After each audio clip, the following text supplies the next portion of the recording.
Antagony was one of the first few bands that said it's cool to do a little bit of column A, column B, bring kids from multiple folds. And I think before Antagony, when kids did bands, like they felt they had to choose a genre or subgenre and just sit in it. And Antagony was a pioneer in crossing genres.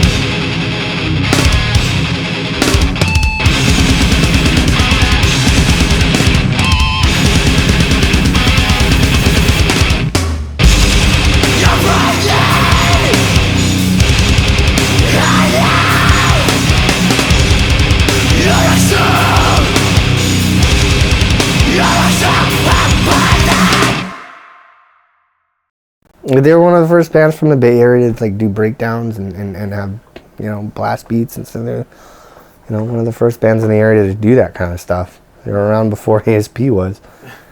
Right. Without Antagony, I don't think a lot of bands would have happened. Antagony had a lot of influence on what deathcore ended up coming out to be. Influence that a lot of bands may not know came from Antagony, but they heard it in other bands that were influenced by Antagony, so indirectly they were influenced by Antagony. Kind of ahead of the curve, trying to kind of bridge the gap with death metal and grind and hardcore. It had all the elements. It had clear, just total death metal influence. It had hardcore rhythms and kind of hardcore aesthetic breakdowns, and at the same time, some dissonant stuff and some kind of real, I don't know what Nick's influences were ultimately for some of those riffs, but kind of some metalcore precursor stuff. They, I would like to say, have at least personally a huge impact on me, because when I first heard their music as a young kid, the tone, the demand, being a percussionist, the demand for being able to play the drums that they played at the time really was what also caught my attention the most. And I think it's what also set me up a path pretty nicely towards how I play today too. Yeah, my first thought is I'm in Burnt Ramen and I'm seeing these guys just go fucking nuts, and it's raw and dirty.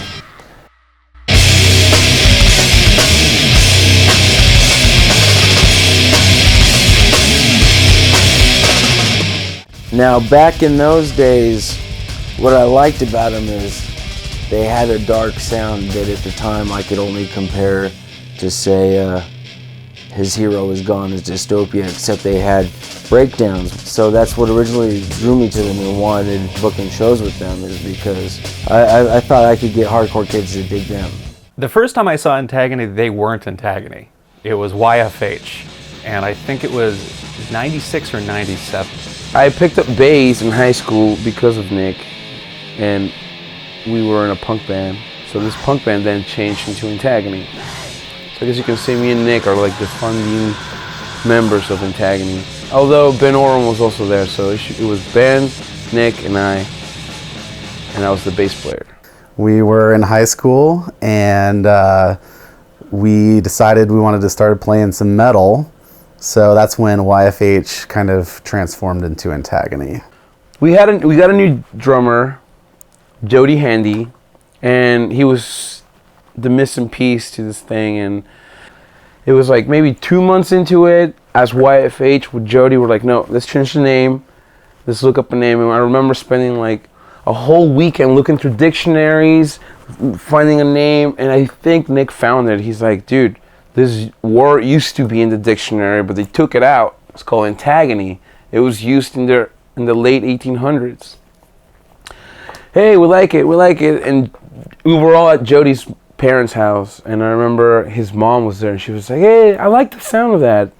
So we all agreed to it, Antagony. The first time I saw and heard Antagony was around 99. This, hall with these wooden floors that when there's that many kids packed in a room, the whole place just shakes, and everyone is sweating on each other and going crazy, and they would hit that fucking low B and the place would just go off, and it kind of blew me away. I mean, everyone has that band that was the first band for them to really, live hear that, and this type of music, it just comes off live in such a way that it really makes a lasting impact. And yeah, that was one of the first times I heard a band like that live, and they blew me away. There were metal kids and then there were hardcore kids, and I guess there was a little bit of beef whenever a metal band played with hardcore bands. You know, metalheads would be like, what the fuck, when there's hard kung fu flying. The scene was whack in '99. I remember it was just new metal and just crappy new metal bands. And then there was us with this like crusty, you know, grindy metal band, and we didn't really fit into the scene. We were playing with every kind of band. We were playing with hardcore bands, death metal bands, punk bands, Antagony. I remember we played in Livermore with Monster Squad. I think their live presence enhanced any show. You know, like a band has a live presence and a studio presence. You know, like what's the gist you get from listening to their CD, and what's the gist you get when you see them live? And Antagony just went fucking nuts live.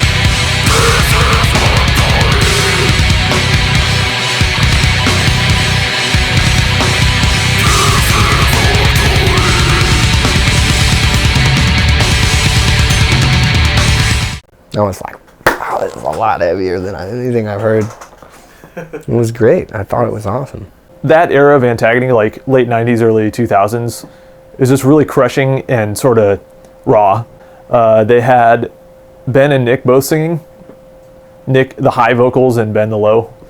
And they would use that to great effect. We were obsessed with the vocals of El Dopa and Grimple. This dude named Greg Valencia, who in my opinion is like the man, best high-pitched vocalist. So we got into Grimple.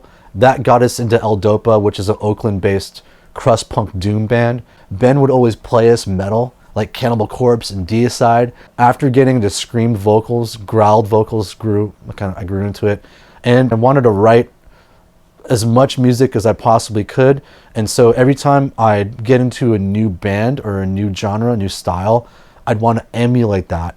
They tried to champion this idea of sporadicore, just writing songs that never repeated a riff, maybe this is a precursor to Nick's eventual composer lifestyle, where he could just spit out riffs and just write songs that were chaotic and complex. I just remember Nick coming up with this thing where he's like, dude, this song we're gonna start writing, we're not gonna repeat any parts. It's just gonna progress into the next part, the next part, the next part. We're gonna call it sporadicore. Dude, that sounds cool. It's more challenging, but I'm into it. Let's be the odd fucking band that does not repeat parts. They wouldn't just play a riff over and over and over and over in some kind of standard format or something. They would play a riff maybe 2 or 3 times and then change to something else and then change to something else. And so each song was like the telling the story, which was really cool. It like just kept you on your toes, kind of. Yeah, it was a mishmash of a shitload of genres, and I think ultimately that proved both a blessing and a curse for them. 90% of everything was written by Nick. I mean, we would have a saying. We would just be like, no, let's do this, or like, how about you do vocals? Other people brought things to the table, but Nick was the composer, you know what I mean? I'd always want to throw in these like brutal slam riffs, and then Nick always had these real dark melodies he wanted to incorporate. The thing is, we just didn't want to sound like anybody else. We were trying to do something different. Emo, oh! It's like, okay, let's stay away from that. And let's just go brutal. This is just fucking, And I guess the one thing that we introduced, the open breakdown, before it was like over repetitive.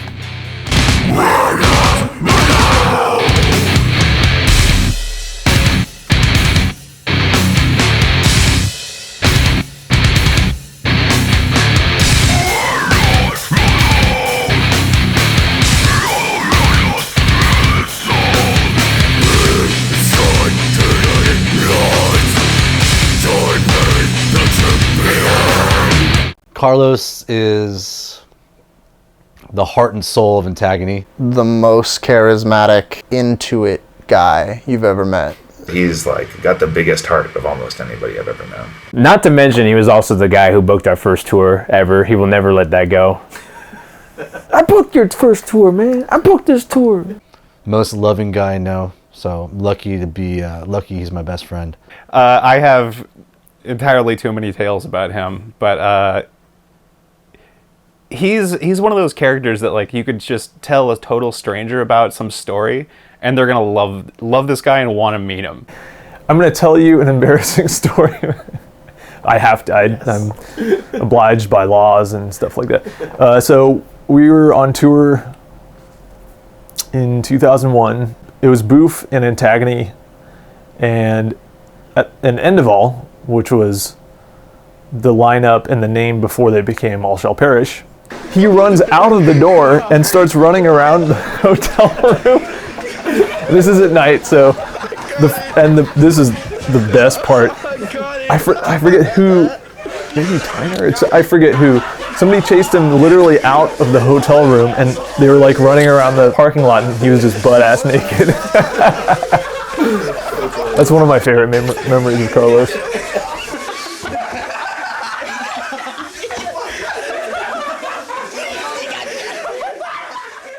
Carlos, he took me under his wing. He introduced me to some friends, and he really made it happen. He introduced me to Nick in electronics class. Nick was an amazing songwriter from the get-go, and he's really rolled with it and become an incredible composer. Nice. He's a good friend. Biggest heart, very angry soul, but loving soul. Definitely the powerhouse of the band. You know, the mastermind. It's no surprise to me that Nick ended up being an accomplished composer. Somebody that could, you know, go off into the world of classical music or very rarefied styles of music that require a particular type of mind and a particular ability and skill set. He was writing crazy music long ago and continues to do so. He's got this unassuming personality, which actually turns out to be really powerful.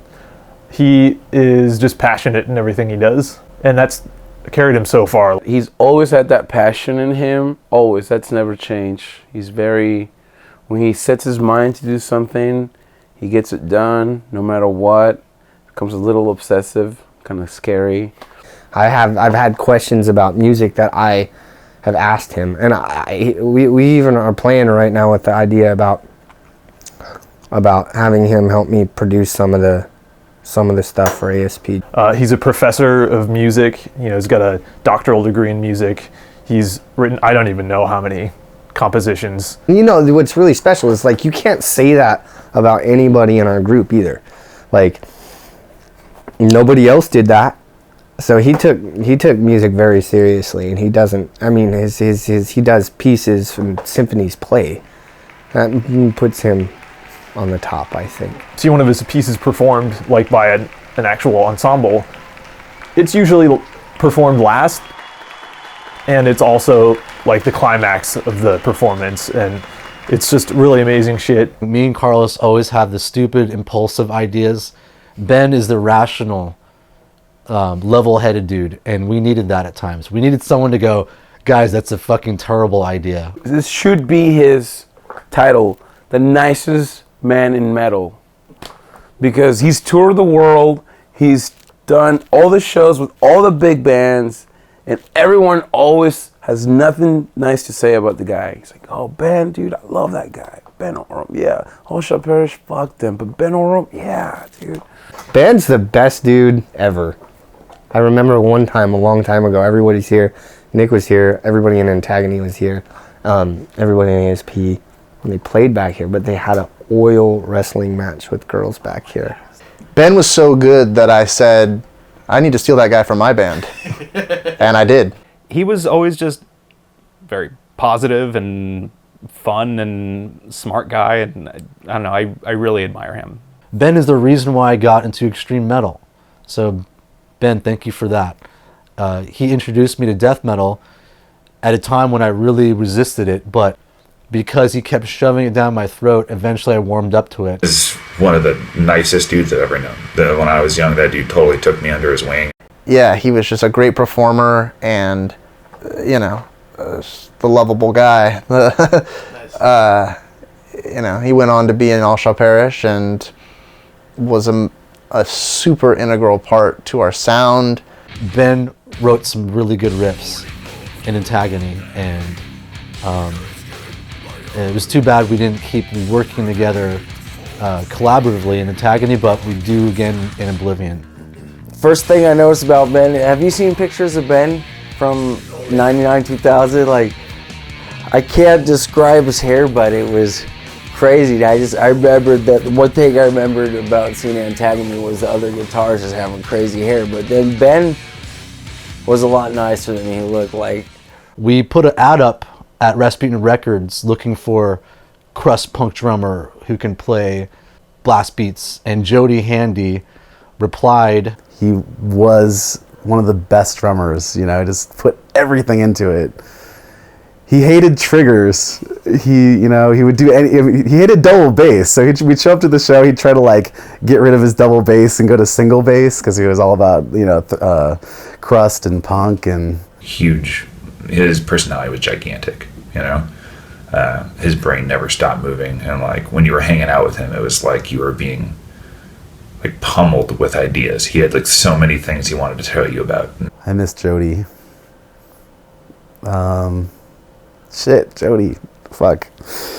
Jody was a really lovable dude, awesome soul. He was just a wild card. Jody Handy was a wild card, and I miss him a lot. He's not with us anymore. When he passed away in 09 or 08, that was the last show Antagony played at Burnt Ramen. Last show ever for him. Justin was an animal on the drums. Just go, and he hit hard. He actually came to an Antagony show. He was so into the show we played, he wrote me a handwritten letter saying how much he loved Antagony and how special that moment, that experience was for him, and sent me a cassette tape of him playing Slayer with Ben Caragol from Hacksaw to the Throat. He's also an extremely talented musician, and no matter what instrument he's on, God, he could just wallop on double bass harder than any kid. He hated triggers too. He's like, no, I'm hitting it natural and hard, and that's how I'm gonna be. But eventually we forced him to play with triggers. All of us that have seen Justin play know that he doesn't really need, you know, any mics on his kit at all. I mean, he just like, he goes all out. So when Jody quit Antagony, the first person we tried out was Justin.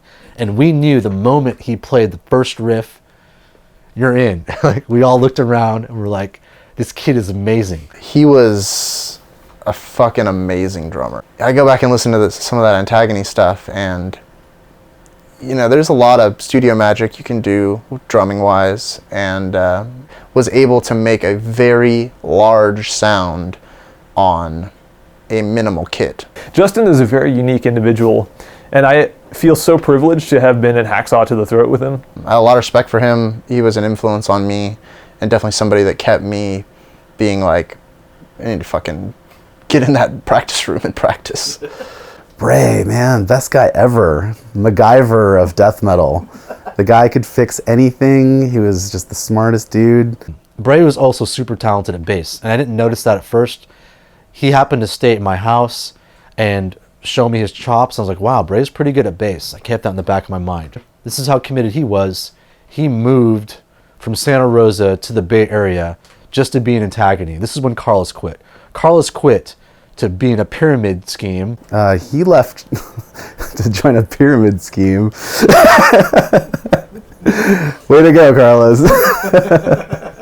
That didn't work out, obviously. I was doing multi-level telemarketing, pyramid scheme, but I did quit Antagony, and all my friends lost all respect for me. 2.5 years later, I came back as a singer, which was great. Ben and Kaysen and All Shall Perish and Antagony at the same time. He was pretty wild, and he was the most metal person I've ever met in my life. I mean, the guy lived and breathed metal. When he was in Antagony briefly doing vocals, that was a cool period because he brought some of that metal energy. Kyle has this expression we used to always use. He'd always go, "Oh shit." The most laid back, chill dude. for years, whenever we'd call each other on the phone as Antagony, we wouldn't say hello. We wouldn't say what's up. We'd just go, oh, shit. And we still do that. Awesome guitarist. He's never ever complained about anything. Christian was kind of the dad of the band. We actually used to call Christian Dad. Christian would be the one that knew where to drive, knew where to go. Christian Mitchell is the epitome of a dad before becoming a dad. The most energetic guy on stage, besides Carlos, nonstop. He was jumping around. He brought that hardcore kind of energy to the stage, which I loved. I drove him insane on tour. He always was like, Carlos, goddammit, Carlos. Once he kicked me in the anus so perfectly, like in the asshole, that I thought I was going to go to the hospital because I was seeing so much pain. I still have not forgotten him or forgiven him for that. Ryan Ray I met when I was in school for music. And the first thing he learned coming out of the woods was metal.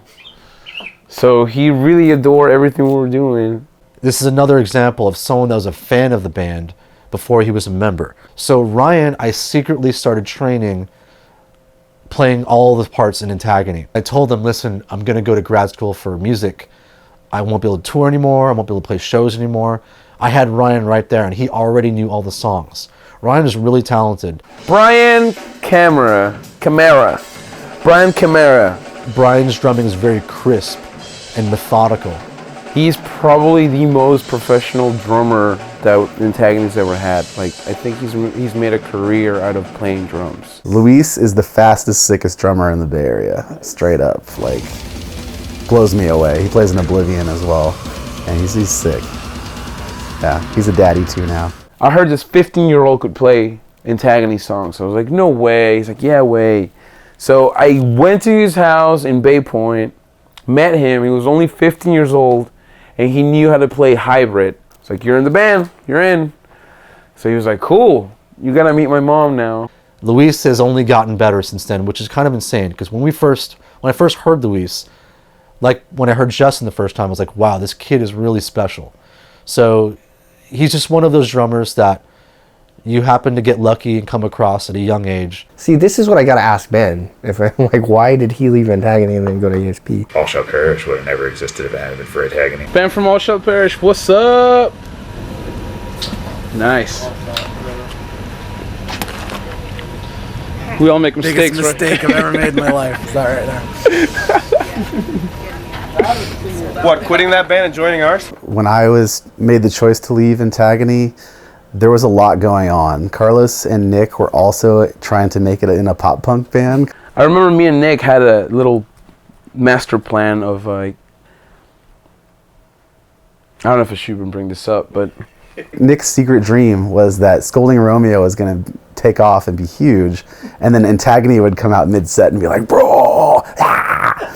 Never happens. Never happens. There's a ton of bands that didn't make it. Right. A lot, you know, and then like we were talking, success is pretty relative, Right. you know. Ben and Nick, they definitely made a difference, you know. It's like if you make a difference and you helped breathe life into a genre, I think that's success. It's hard to make it in metal, and All Shall Perish got very lucky, and you know, it's like a death metal lottery, really. It's just they pick a band out of the hat, and if you're lucky enough to make it, awesome. Music is ultimately a sad percentage of what determines success. The fact that they were just this amalgamation of all of that, it led to them not really being championed or accepted by any one particular scene. You have to, in some sense, be birthed by a particular scene or the tastemakers of a scene in order to be catapulted into the mainstream or into the sub-mainstream. They were just so experimental that I think that can be polarizing for people. And then at the same time, they were doing, you know, arguably the precursor to deathcore before that was really a thing. The double-edged sword of being an artist, whether or not you're completely original and true to yourself or you're commercially successful. And unfortunately, Antagony stayed true to themselves. I think that they maybe didn't cater to the scene as much as a lot of other bands did. Perhaps when people start asking, you know, how did we get here? Where did this, you know, all come from? Bands like Antagony start to come up. You know, I mean, they were before, you know, especially in California. I mean, they were before a lot of things. I can't think of a band before them that was doing stuff like that. My favorite Antagony song came out after I was in the band, unfortunately. It was called Rebirth. It's like an 11.5 minute, just awesome, heavy ass song. And Eddie from All Shall Perish and Suicide Silence did vocals on it. That album, Rebirth, was just repetitively too brutal. And it came out too late. That album should have come out 2 years before, but a number of things happened. The Mystery That Haunts You. The Mystery That Haunts You. That was a great song. The song is powerful. It's like dark and somber. I remember hearing that song and being like, damn. And hearing something that was heavy but totally beautiful and very somber made a very big impact on me, especially when I was, 16 years old probably, and had never really heard anything do that. And it definitely affected the way that I looked at music after that. It just had a main riff in it that, like, I remember as a drummer being like, I need to play this riff. The end of the song has this melodic ascending, descending line that is really simple, but I think because it's simple, it cuts really deep. The next song, which we wrote really early on, was End of the Circle. That's another song that really had kind of the sound that kind of defined our band. It had blast beats, breakdowns, low-pitched growling, and high-pitched screaming. It had all the ingredients. I think Antagony was one of those bands that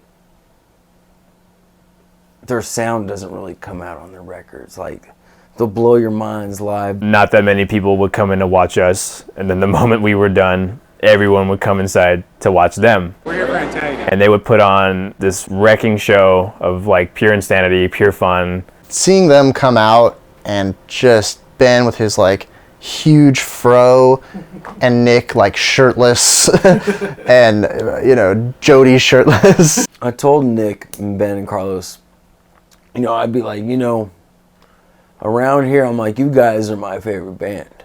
I think if any band from the Bay Area, from the West Coast right now, people should be talking about it, it's you guys. So and that's no bullshit. That's nothing I'm saying for this documentary, but I really believe Antagony was one of the best bands to come out of our area, out of our time, point blank period. What's up? No, look at me. What do you think of Antagony? Tell me. What do you think? They're my favorite. How do you like Antagony? Antagony's fucking bad. Hey, Nick, what do you think of Antagony? Fucking rule. Antagony. They gave me a boner. A boner? You know what? I think they were using too many augmented ninths in that performance, actually. Hi. Antagony's hella fucking sick. They played the best show tonight I've seen so far. Anybody got a pipe? This bowl is going to be for Antagony. 90.5 FM, KSJS in San Jose.